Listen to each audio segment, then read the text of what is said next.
예배에 오신 성도님들 주님의 이름으로 축복하고 환영합니다. 함께 모이는 이 자리가 하나님의 은혜의 자리가 될 줄 믿습니다. 예수님을 오늘 말씀에서는 예수님을 찾아왔던 두 명의 사람의 이야기를 통해서 거듭남이란 무엇인지 함께 살펴보고자 합니다. 먼저는 재물이 많은 한 사람이 예수님께 찾아왔던 적이 있습니다. 그가 찾아와서 물어보기를 어떻게 하면 영생을 얻을 수 있습니까? 라고 물어왔습니다. 예수님께서는 그와 몇 가지 대화를 하시고 돌려보내신 다음에 제자들에게 무엇라 말하셨냐면, 낙타가 바늘귀로 나가는 것이 부자가 하나님의 나라에 들어가는 것보다 쉽다라고 말씀하셨습니다. 그 말을 듣고 있던 제자들은 깜짝 놀라게 되죠. 낙타가 바늘길로 나가는 것은 불가능하죠. 낙타가 바늘의 그 코 안에 들어갔다가 나가는 게 불가능하기 때문에 그 불가능한 일보다 더 어려운 일, 더 불가능한 일이 바로 부자가 하나님 나라에 들어가는 것이라 예수님께서 말씀하시니 당황할 수밖에 없는 것입니다. 우리는 이런 말씀을 들어보면 어떻게 생각하게 되냐면, 부자를 조금 더 나쁘게 생각하는 쪽으로 이렇게 생각의 꼬리를 이렇게 이어가죠. 그래서 맞아, 부자가 분명히 돈을 좀 이렇게 부정한 방법으로, 나쁜 방법으로 좀 벌었을 거야. 우리는 모르지만 이 부자에게 무언가 하나님 나라에 들어가지 못할 잘못된 행실이 있을 거야 라고 추측하는데, 성경은 그렇게 이야기하고 있지 않습니다. 당시 예수님을 찾아온 그 재물이 많은 그 부자는 스스로 말하기를 율법을 철저히 지켰다라고 말합니다. 웬만큼 교만한 사람도 이런 말 하기 쉽지 않습니다. 이해하시죠? 예수님께서 그 당시에 가장 유명한, 소위 말해서 가장 잘 나가는 인사 중에 한 명이었습니다. 사람을 살리고 고치고 누가 보아도 하나님의 능력을 품은 그 사람이었는데, 아무리 낮게 잡아 보아도 구약 성경에 나오는 예언자 같은 분이었는데, 그분 앞에 나와서 감히 제가 율법을 다 지켰습니다 라고 말할 수 있는 사람은 웬만한 사람 빼고는 없다는 것이죠. 정말 교만하든지 아니면 그의 말을 우리가 믿어줘서 그가 진실되게 율법을 지켜온 사람이다 라고 봐줄 수 있는 겁니다. 즉 예수님에게 찾아온 이 재물이 많은 사람은 그가 말한 것처럼 율법을 철저하게 지키면서 흐트러짐 없이 살았던 반듯한 사람이었던 것이죠. 그런데 그가 재물까지 많았습니다. 재물이 많다는 건 무엇인가요? 율법을 엄청나게 잘 지키는데 재물도 많다는 것은 그가 바로 아브라함과 같이 하나님이 그에게 복을 주셨을 때 다른 데로 복이 이게 드러난 것이 아니라 가시적인 복으로서, 재물의 복으로서 하나님의 은혜를 받았다라고 말할 수 있는 것입니다. 율법도 엄청나게 잘 지키고 그 율법을 잘 지킨 삶으로 말미암아 하나님의 복을 받았는데 재물로의 복을 받았다. 그 사람이 바로 예수님께 나와서 어떻게 하면 영생을 얻을 수 있습니까? 라고 말한 사람이라는 것이죠. 이러한 사람이 바로 오늘날로 말하면 엄마 친구 아들이 되는 것이겠죠. 돈도 많은데 반듯하고 잘생겼고 멋지고 게다가 겸손해요. 그래서 자신 안에 있는 하나님 나라에 대한 열망을 풀어내고자 예수님에게까지 찾아와서 솔직하게 자신의 부족함을 고백하고 묻는 모습까지 보여주는 것입니다. 정말로 제자들이 되고 싶은 사람이겠죠. 제자들이 누가 되고 싶을까요? 우리가 12제자인데 예수님을 맨날 따라다닌다고 생각해 보세요. 그럼 예수님 맨날 돈도 없고 막 사람들 좀 죽은 사람도 살리고 누구 좀 고쳐주는 것 같지만 사람들이 막 미워하고, 좋아하는 사람도 있지만 미워해서 막 배척하기도 하고, 뭐 옆에 따라다니면 왕이 될 것 같은데 너무나 초라하고, 이 양가 감정을 다 느끼게 하는 예수님이셨거든요. 어찌 보면 제자들 마음에 예수님을 잘 따라서 나중에 내가 어느 정도 성장했을 때 되고 싶은 롤모델이 사실은 예수님이 아니라 이 재물이 많은 사람일 수도 있었던 겁니다. 내가 따르는 예수님에게 잘 배우고 익혀서 나는 율법도 잘 지키고 율법을 잘 지켜서 하나님의 복도 받아서 재물도 많은 사람이 되어서 이스라엘 사회 가운데 인정받고 칭찬받고 싶은 사람이 되는 게 어찌 보면 제자들의 마음이었을 텐데 하나님께서 말씀하신 것이죠. 얘는 못 간다. 부자는 못 간다. 하나님 나라에 들어갈 수 없다. 그러면 당연히 묻게 되겠죠. 누가 들어갈 수 있습니까? 하나님에게 어떤 사람이 인정을 받을 수 있습니까?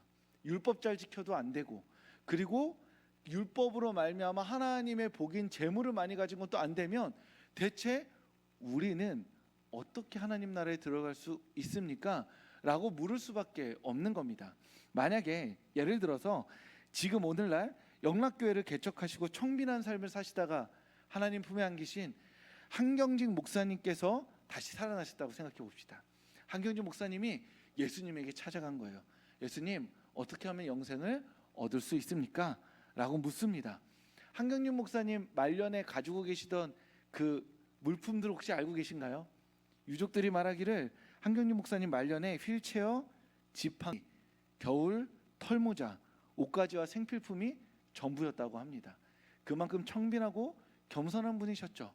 그런데 그 한경직 목사님께서 예수님한테 가서 영생에 어떻게 들어가냐 물었더니 예수님께서 몇 마디 하시고 돌려보낸 다음에 우리 이렇게 모아놓고 우리한테 말씀하시는 거예요. 못 간다. 하나님 나라에 들어가지 못한다. 그가 가진 것, 그가 살아온 삶, 그가 이룩한 어떠한 것, 그것으로는 하나님 나라에 들어갈 수 없다라고 말씀하시면, 일단 그가 하나님 나라에 못 들어가는 건 둘째치고 그보다 더 하나님의 말씀을 지키지도 않고 하나님을 사랑하지도 않는 것 같아 보이고 하나님의 인정도 받지 못한 나도 못 들어갈 가능성이 높아진다고 생각하니 당연히 불안해지고 걱정돼서 예수님께 물을 수밖에 없는 겁니다. 그도 못 들어가면 나도 못 들어가는데 그러면 우리 중에 누가 들어갈 수 있습니까? 어떻게 들어갈 수 있습니까? 라고 묻자 예수님께서 말씀하십니다. 마태복음 10장 27절 말씀입니다. 우리 한 목소리로 읽겠습니다. 하나님으로는 그렇지 아니하니 하나님으로서는 다 하실 수 있느니라. 아멘. 자신이 쌓은 그것이 율법이든 가시적인 복으로서의 재물이든 아니면 그것이 무엇이든지 간에 한 인간이 자신의 인생에 쌓은 것으로는 하나님 나라에 들어갈 수 없다고 예수님께서는 말씀하십니다. 오직 하나님만이 가능한 일이 있는 겁니다. 하나님에게만 주어진 일이 있는 것입니다. 즉 인간의 가능성으로서 할 수 있는 일이 아니라 하나님께서 기뻐하시는 뜻을 따라 선택한 이들, 하나님께서 가득 가능하게 한 사람만이 하나님 나라에 들어갈 수 있다고 예수님께서 말씀하고 계신 겁니다. 이 이야기를 왜 하실까요? 왜 하시냐면 우리에게 좌절과 절망을 주려고 하시는 것이 아니라 인간이 쌓은 것으로는 못 가니 네가 다른 사람이 쌓은 것을 부러워하면서 그 사람이 쌓은 것을 내 인생에 쌓아서 하나님의 인정을 받고자 노력하지 말고 너를 긍휼히 여기는 그 하나님 앞에 나아가라고, 오직 하나님에게만 있는 그 능력을 하나님을 의지함으로써 누리라고 이 말씀을 하고 계신 것입니다. 인간에게는 없는 것, 하나님에게는 있는 것, 바로 하나님 나라에 들어가게 하는 그 가능성, 그 힘, 그 능력 오직 하나님에게만 있으니 하나님께 나아가라고. 부자 청년도 보지 말고 우리 역사의 가장 뛰어난 그리스도인도 보지 말고 오직 하나님을 의지하라고 예수님께서 이 말씀을 하셨던 것입니다. 예수님께서 이 말씀을 하시고 또 예수님을 찾아온 한 사람이 있었습니다. 바로 바리새인 중에 니고데모라는 유대인의 지도자였죠. 한밤중에 예수님의 가르침을 받고자 찾아왔습니다. 그리고 나서 예수님과 대화를 시작하려고 하는데 예수님께서 대뜸 이렇게 말씀하십니다. 요한복음 3장 3절 말씀인데요. 우리 요한복음 3장 3절 말씀 한 목소리로 읽겠습니다. 예수께서 대답하여 이르시되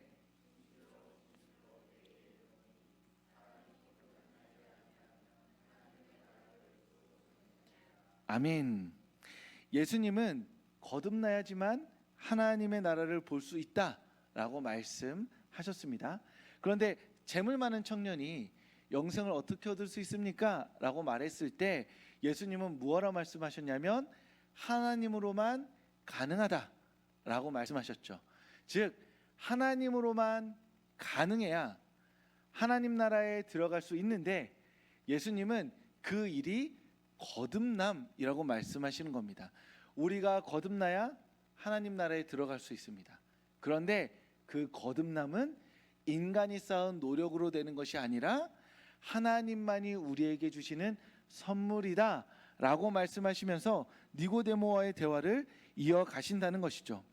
즉 거듭난다는 건 어려운 말, 조금 종교적인 언어로 변하였지만 사실은 다시 태어난다는 것이죠. 이문순이 다시 태어나야 하나님 나라에 들어갈 수 있다라고 말씀하시는 겁니다. 이문순은 어떻게 다시 태어날 수 있을까요?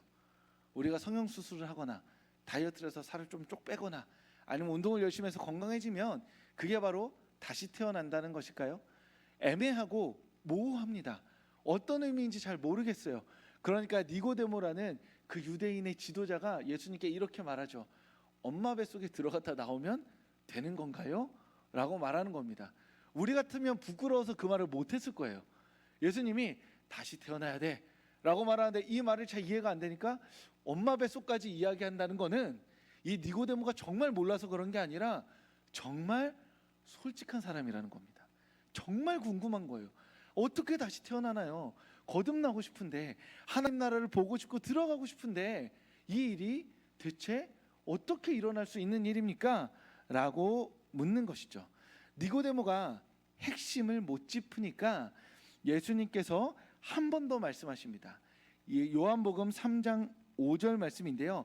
어떻게 하면 거듭날 수 있는가? 그 이야기를 말씀하십니다. 우리 함께 읽도록 하겠습니다. 예수께서 대답하시되 진실로 진실로 내게 이르노니 사람이 물과 성령으로 나지 아니하면 하나님의 나라에 들어갈 수 없느니라. 아멘. 무언가 조건이 하나 더 붙었죠. 물과 성령이 있어야 거듭날 수 있다. 그래서 그렇게 거듭나야 하나님 나라에 들어갈 수 있다. 그러니까 다시 태어나는 것도 궁금한데 한 번 더 물과 성령이 필요하다는 거예요. 그러면 예수님이 이 말을 할 때 니고데모가 유대인의 지도자니까 이 말을 바로 알아들을 거라 생각하고 꺼내셨겠죠. 만약에 니고데모가 유대인의 지도자가 아니었다면 이 말씀 안 꺼내셨을 겁니다. 그런데 네가 배울 만큼 배웠으니 물과 성령하면 떠오르는 게 있겠지 하고 말씀하셨는데 물과 성령을 얘기했음에도 불구하고 니고데모가 못 알아들으니 예수님께서 한 번 더 이야기를 계속 이어나가시는 것이죠. 그럼 오늘 여기에서 혹시 이전의 설교를 들으셨거나 아니면 어떤 강의나 이런 것들을 통해서 이 요한복음에 나오는 물과 성령이 구약 성경의 어느 책에 나오는 말씀이다 라는 거 혹시 어딘가에 지나가다가 들어본 적 혹시 있으신가요? 이렇게 딱 아무거나 한번 이렇게 시험처럼 딱 찍어볼까요? 딱 이렇게 창세기 딱 아닙니다. 창세기 출애굽기래 이게 계속 가다 보면 뭐가 나오겠죠? 그러니까 예수님이 니고데모 앞에서 물과 성령으로 거듭나야 된다라고 말했을 때는 물과 성령이 그 당시에 율법 좀 공부한 사람이라면 바로 알아들을 성경 구절이었다라는 거죠. 그러니까 예수님이 자기 지식 자랑하려고 넌 모르지? 난 알고 있지롱? 이렇게 말씀하신 게 아니라 약 올리려고 하신 게 아니라 다 아는 것을 말씀해 주신 겁니다. 그게 무엇이냐 하면 에스겔서 36장 25절부터 27절까지입니다. 다 읽어보진 않겠습니다. 근데 여기에 저 빨간색 두 글자가 있죠. 두 글자가 있습니다. 그게 무엇이냐면 맑은 물과 새 영입니다. 즉 하나님께서 구약 성경에서 옛날 옛적에 어떤 약속을 해주셨냐 하면 내가 너희를 맑은 물을 뿌려서 너희의 죄를 깨끗하게 해주겠다. 그리고 새 영을 너희에게 임하게 하여서 너희의 굳은 마음을 제거하고 그래서 새로운 삶을 살아가게 해주겠다라고 말씀하신 겁니다. 즉 맑은 물과 새 영을 너희에게 부어줘서 죄를 깨끗게 하고 그 다음에 거룩한 삶을 살아가게 하겠다라고 옛날 옛적에 하나님께서 구약 성경 이스라엘 백성들에게 약속하신 거예요. 이 약속을 이스라엘 백성들이 믿으면서 언젠가 주님이 우리에게 임하시면 맑은 물과 새 영을 주시겠지 하고 기다리고 있었던 겁니다. 그런데 예수님이 대뜸 이 구절을 꺼내어서 니고데모에게 탁 찌르는 거죠. 뭐예요? 물과 성령으로 말미암아 우리는 거듭날 수 있다. 물과 새 영은 사실상 동일한 의미로 성령 하나님이라고 말할 수 있겠습니다. 즉 성령 하나님께서 우리에게 임하여 주셔서 우리의 죄를 회개케 하고 우리로 거룩한 삶을 살아가게 하실 때 우리는 그것이 바로 다시 태어난 것, 거듭남이라고 말할 수 있다라는 겁니다. 그런 의미에서 우리가 저는 거듭났어요 라고 말할 거면 어떤 과정을 거쳐야 하는데, 자, 거듭나셨으면 일단 예수님을 믿으십니까? 주님으로 고백하십니까? 네. 자, 그 다음 당신의 죄를 회개하셨습니까? 네. 그리고 그러면 회개한 이후에 거룩한 삶을 살아가고자 노력하고 계십니까? 네. 라고 해야만 거듭남이 끝나는 겁니다.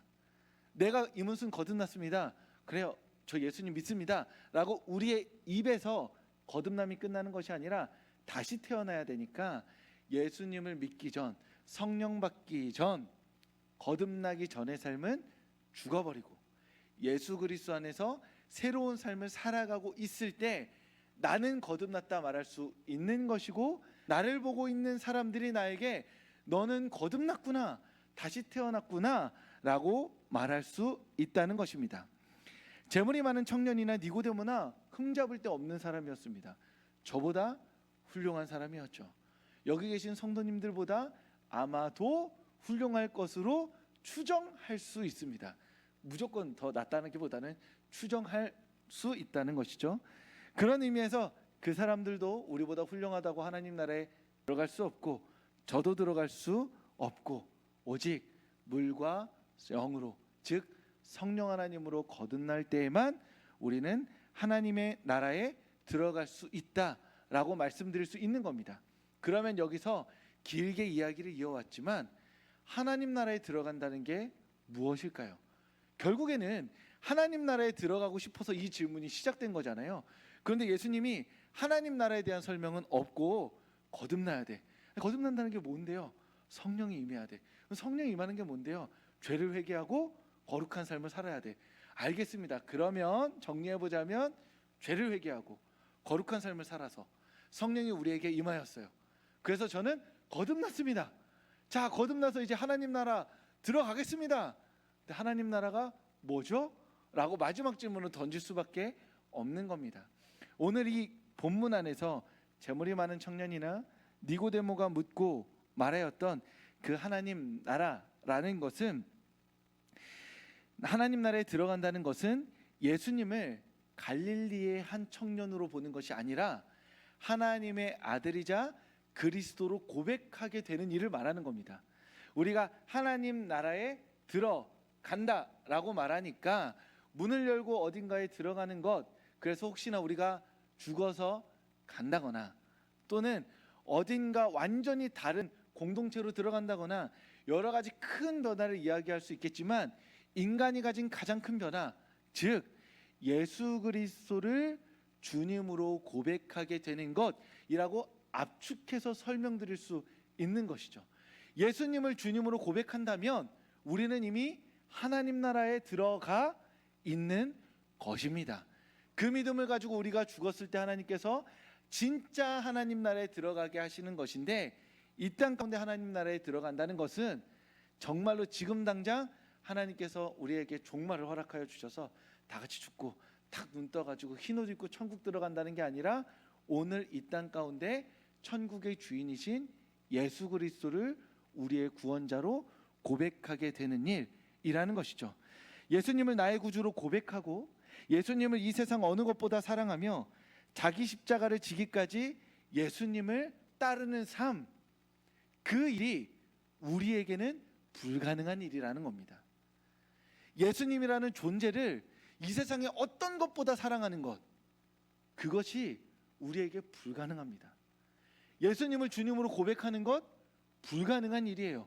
왜요? 30대 중반의 어떤 청년을 향해서 우리가 당신이 하나님의 아들이라고, 당신이 한 말 하나님의 말씀이라고 믿고 고백하는 것 자연스러운 일 아닙니다.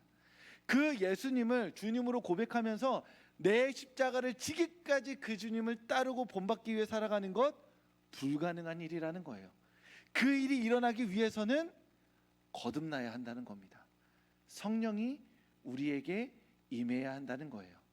우리가 죄를 회개하고 주님 앞에 거룩한 삶을 살기로 결단해야 한다는 겁니다. 이 모든 불가능한 일들을 가능하게 하시는 분이 오직 한 분 계신데, 그분이 바로 하나님이십니다. 사람의 힘으로는 불가능하고 오직 하나님만 가능한 일이 바로 예수님을 주님으로 고백하게 되는 일이라는 것입니다. 그래서 우리가 하나님을 의지하는 겁니다. 하나님께 기도하는 겁니다.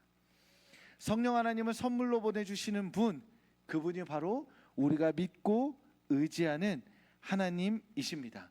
그래서 우리가 하나님께 기도할 때 가장 먼저 해야 되는 기도, 가장 간절히 해야 되는 기도가 있다면 오직 하나님만 주실 수 있는 것을 기도해야 합니다. 이해되시죠?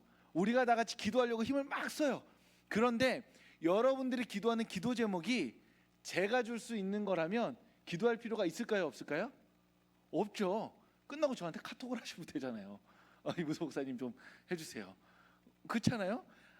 인간이 줄 수 없는 것을 가열차게 하나님께 간구하는 행위가 기도인데, 오직 인간이 줄 수 없는, 하나님만 주실 수 있는 것이 바로 예수 그리스도를 믿는 믿음이다 라는 겁니다. 그래서 우리는 거듭남을 위해서 기도하는 겁니다. 우리 중에 이렇게 말씀하실 수 있겠죠. 저는 이미 거듭났습니다. 예수님 사랑합니다. 예수님 따르고 있습니다. 말씀하실 수 있을 겁니다. 그래서 거듭났으니 아무것도 안 하는 것이 아니라 우리 안에 하나님 더 주님을 사랑하게 하여 주시옵소서. 더 주님께 내 십자가를 지고 따르게 하여 주시옵소서. 내가 예수님을 구원자라고 고백하고 있는데 내 삶이 정말 나의 구원자 되신 예수님을 믿고 따르는 삶인지 정말 모르겠습니다. 나에게 다시 한번 성령 하나님 뜨겁게 임하여 주셔서 내 죄를 다시 한번 가슴치며 회개하게 하여 주시고 거룩한 삶을 향해 결단하게 하여 주셔서 예수님을 이 세상 어떤 것보다 귀한 보화로 고백하게 하여 주시옵소서 라고, 그렇게 거듭남을 위해 우리는 매일매일 기도해야만 한다는 것이죠. 그 기도 제목을 주님께 드린 다음에 우리가 한 가지 더 기도하는 것이 무엇이냐 하면, 내가 내 인생에서 하나님의 사랑을 누리지 못하게 하는 문제들이 있습니다. 그것을 우리는 기도 제목이라 말하는 것이죠. 몸이 아프고 마음이 상하고 나를 상처 입게 하는 말들과 내 어떠한 삶의 문제들로 말미암아 이 세상 가운데서 하나님의 사랑을 누리지 못하게 하고 죽음과 죄 가운데 나를 누르고 있는 그 죽음의 삶, 그것을 하나님께 걸고서 주님께 기도하는 겁니다. 주님, 이 삶 안에서 거듭나게 하여 주시옵소서. 제 영혼은 이미 예수 그리스도를 믿어서 거듭난 삶을 살고 있지만 이 세상 안에서 나는 아직 죽음과 죄의 속박 가운데 살아가고 있습니다. 몸과 마음, 내 마음의 상처와 아픔이 나를 쥐어잡고 흔들면서 하나님의 사랑을 누리지 못하게 하고 있습니다. 내가 오늘 나를 이 세상 가운데 묶어두고 있는 이 죄와 상처와 아픔들을 가지고 기도하겠습니다. 그러니 이 세상 가운데서 거듭나게 하여 주시옵소서. 그렇게 우리는 우리의 영혼을 위해서, 이 세상 가운데의 삶을 위해서 거듭남을 위해 기도하며 하나님께 간구해야만 하는 하나님의 사람들인 것입니다. 수요예배 오신 성도님들, 사람으로는 불가능하지만 하나님만이 가능한 일이 있습니다. 바로 성령으로 거듭나는 일인 것이죠. 이 시간 우리 하나님의 은혜와 긍휼을 구하며 함께 기도하고자 합니다. 예수님을 나의 구주로 고백하게 하시고 예수님을 이 세상 어느 것보다 사랑하게 하시며 자기 십자가를 지기까지 예수님을 따르는 삶을 살게 해달라고 함께 기도하고자 합니다. 그리고 그 기도를 한 이후에 하나님, 여전히 이 세상이 나를 붙잡고 나를 찌르고 있어서 하나님 앞에 나의 온전한 삶을 드리지 못하고 있습니다. 이 세상 가운데 거듭나지 못하고 있습니다. 이 무수히 많은 기도 제목을 가지고 내가 주께 나아가오니 이 세상 가운데서도 거듭나 하나님의 사랑 누리며 살아가는 제가 되게 하여 주시옵소서라고 우리가 함께 기도하고자 합니다. 그러니 우리가 이 시간 다 함께 두 손을 모으고 눈 감고 우리가 한 번 더 이 시간 기도하며 나아가겠습니다.